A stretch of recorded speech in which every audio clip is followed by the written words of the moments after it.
oh my gosh, can you believe there is just one more episode this season? I really feel like this has flown by, maybe even faster than the first season. And I gotta say, I'm more than a little sad about it. So we get our flash forward at the beginning of this episode, and it was, it wasn't very long. We didn't get a lot of new information, but that's to be understood because next week we're going to put all the pieces of this puzzle together. But a lot of shade was thrown at Bonnie in the flash forward at the beginning. But I am not buying that. I am not thinking that she shot Annalise because, let's be real, that is just too freaking easy.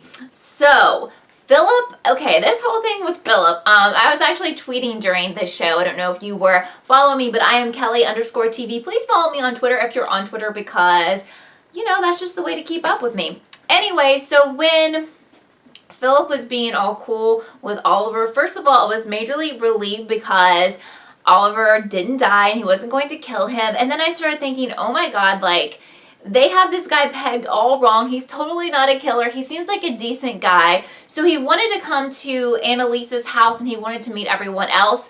And he was, kind of cool. But then he was like, no, I'm going to have to go to the cops. I'm going to have to sue you. Which, that still wasn't super weird to me because that's what any normal person's reaction would be because, yeah, that was totally corrupt. But I was kind of buying into the whole Phillip thing. I was tweeting like, okay, this guy is not a killer. They have this all wrong. But just you wait just a little bit. So, when he leaves, they're all like, we need to be sure that he isn't a killer. And then Oliver was like, he drank like 5 Cokes, so let's just take a straw and get the DNA off that and see if it matches with the DNA found at the scene of the murdered parents. So Sinclair is being her usual mega shady self, which is going to lead to her death, obvi.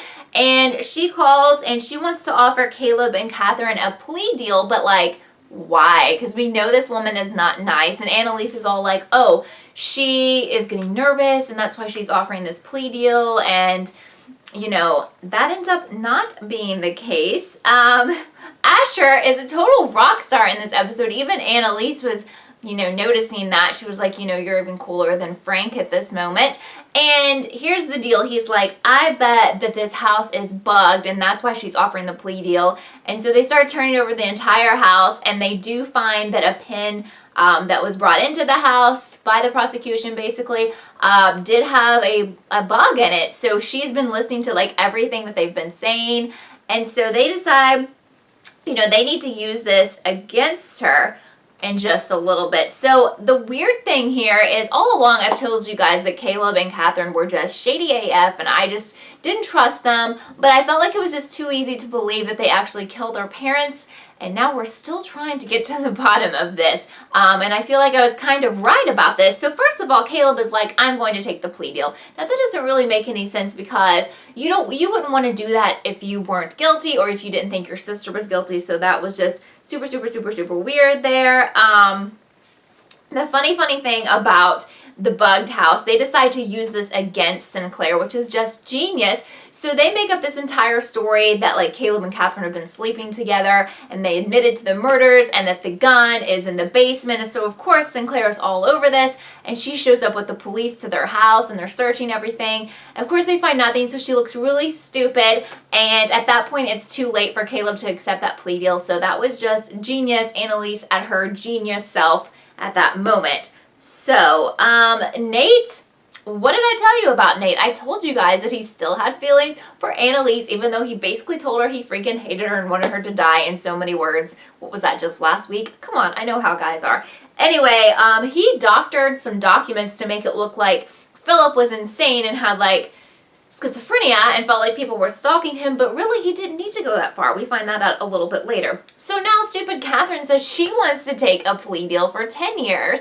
So it's just like, okay, you guys are looking so guilty here. What is up? What is going on? I was just getting so much guilty vibes and it was like, you just can't ignore them.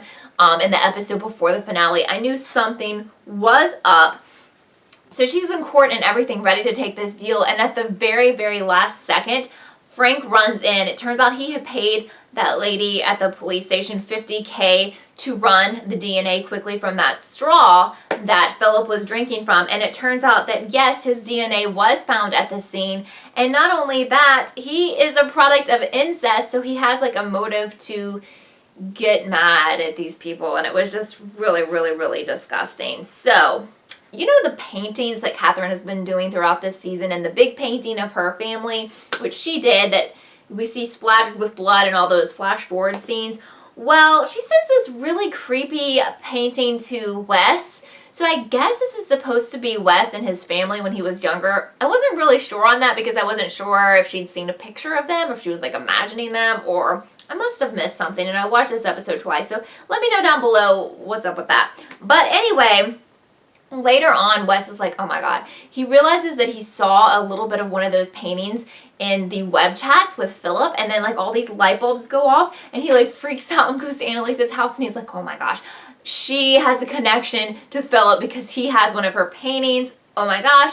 And then like, of course, Michaela and Caleb totally hooked up, but he waits till after they hooked up to be like, oh, I found this gun like in our house and I don't know what's up with that. Okay, I'm not trusting him either. Let's just be 100 here, because Caleb and Catherine are, you know, really, really, really close, and I just don't buy that he doesn't have any idea that she's involved. So, anyway, I don't get it, but the very last scene here, we see that Phillip and Catherine are in on this somehow, and Phillip's like, I'm going to take care of all of this. I'm calling that Phillip definitely dies in the finale. I don't know if they have something going on romantically.